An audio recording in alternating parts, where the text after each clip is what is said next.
So this is my presentation on inclusive leadership. I spent quite a bit of time looking at the sites provided in Module 5 to find some articles that I felt linked up pretty well with the idea of inclusive leadership. Both of my articles, one anyways, talks about generational changes that inclusive leaders need to be aware of. And the second article talks quite a bit about your own understanding of yourself, your self-values, as well as what it means to live to serve and to serve to live. So as I go into my presentation, I want you to understand that I did a little bit of research also on dopress.com and found a source that really broke down inclusive leadership into 6 traits, 6 characteristics. So those are the 6 traits that I'm going to focus on my presentation, as well as how those 6 traits can be linked to building level principal leadership. So those are basically the things that I was looking at as I put this presentation together. What inclusive leadership is, it's treating people fairly, not just the individuals within your organization, but the individual groups within your organization. You've got to make sure that those are all being treated fairly, as well as in a unique manner. We need to understand as leaders that all people and all people groups have a uniqueness about them, and that there's some definite differences when it comes to people and people groups. The third thing about inclusive leadership that struck me was that in that form of leadership, you need to allow all to have a voice in the decision-making process. According to dopress.com, there's actually 6 traits, like I said. They include cognizance, courage, commitment, collaboration, cultural intelligence, and curiosity. Many of those traits I found to be the traits that had been discussed in our text, as well as through the discussions on our discussion board in class. Here's that graphic that came from dopress.com that I said had 6 traits that really talked about what it meant to be inclusive. The curiosity, understanding different ideas and looking for growth. Cultural intelligence is that not everybody sees the world the same because of their cultural framework and their backgrounds. Collaboration, working with others for a greater good. It's not me versus we, it's we above me. And I'm really big on relationship building and working with others.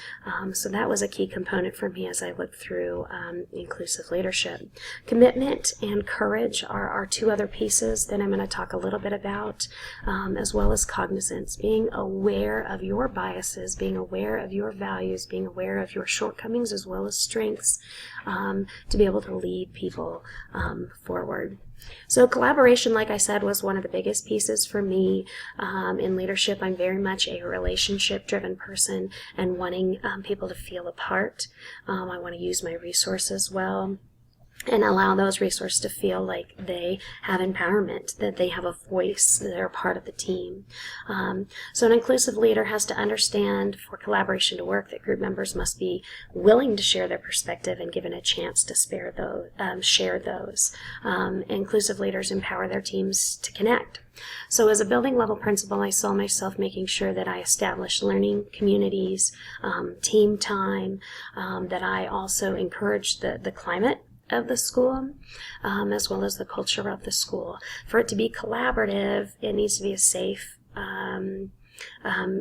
environment, and that we need to err on the side of good intent, err on the side of forgiveness, and be courteous within those team times, those collaboration times, so that all perspectives are being able to be shared.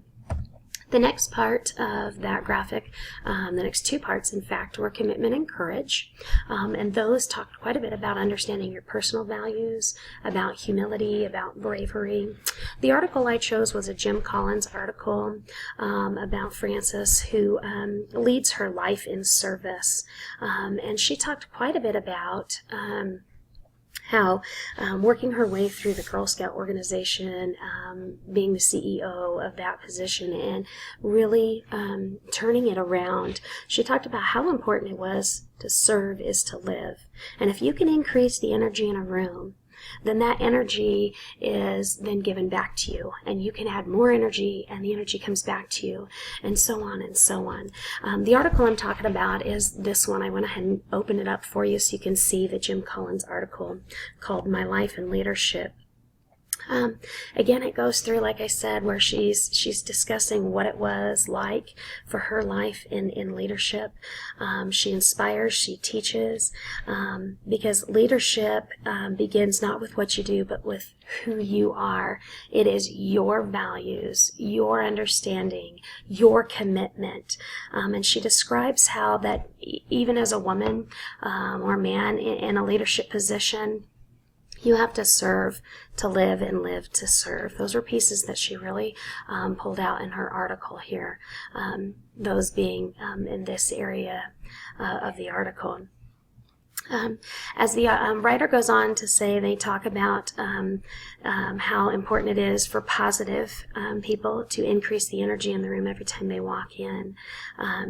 And that leadership is not a burden, but it's a privilege. So that article to me really talked about the commitment and the courage that Francine had. The next two pieces within the 6 traits are cognizance and cultural intelligence. It's where we're talking about fair play. Talking about drive and knowledge and adaptability, being aware of what you know and why you know it, as well as those strengths and weaknesses, those biases that you may tend to fall back on. An inclusive leader will be aware of all of those things. Will be aware of the differences that people bring in based on their background and their upbringing. A building level principal also has to understand the cultural effect that they have on their followers. They must be motivated to deepen their cultural understanding to make changes when changes need to be made, as well as focusing in on the importance of making sure that all are included in decisions. The next piece of the 6 traits is curiosity, willing to take risks, looking into things, discovering things, being open, being a perspective-taking individual.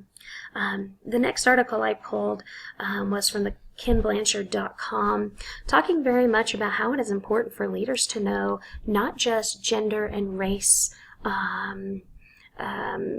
concerns or differences among people, but also generational differences. And an inclusive leader will be very much aware of what the different generations bring to the table.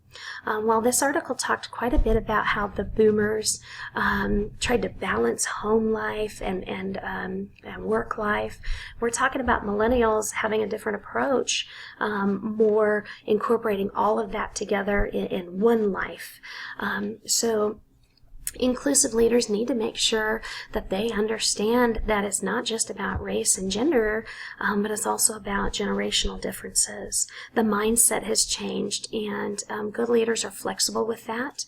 And they're being flexible with how they need to lead their workers. So this article, I thought, really talked a good portion about how important it is for inclusive leaders to understand the differences that people bring in, not just because of background, but because of age and generation.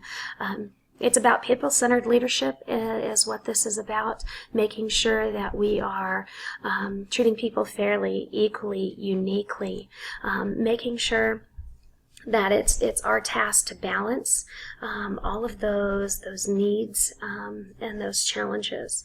As a building principal or a prospective building principal, I need to make allowances based on those generational differences.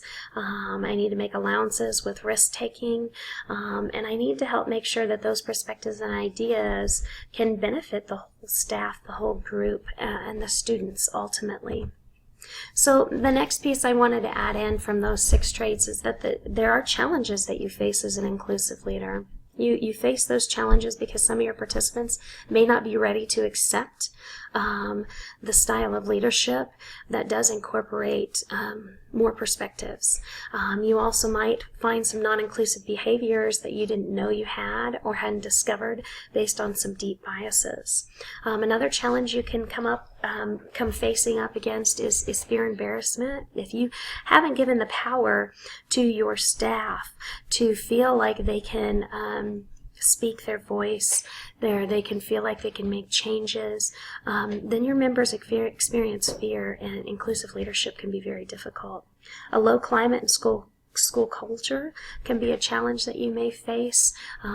It can take up to 5 years for a school culture and climate to adjust and change to a new style of leadership. And then, of course, another challenge you face is limited flexibility, not knowing your own values as well as the limitations of others' values.